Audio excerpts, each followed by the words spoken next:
I'm Ali, the co-founder of Delphisonic. So I used to be a mechanical maintenance inspector for 5 years, and I have faced the following problems on the wind turbine and railway industry, and we focus on the reduced maintenance time and maintenance costs.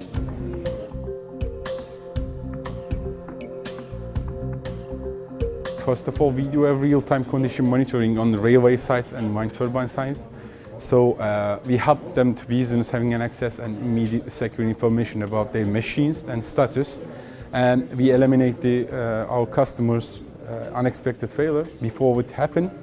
So we save the business money and business time and money.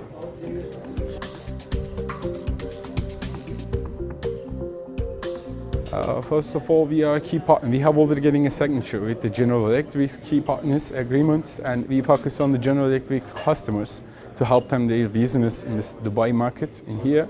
And also we are having a plan to expanding to European markets, to railway industry. Again, we focus on to decrease the maintenance time and maintenance cost.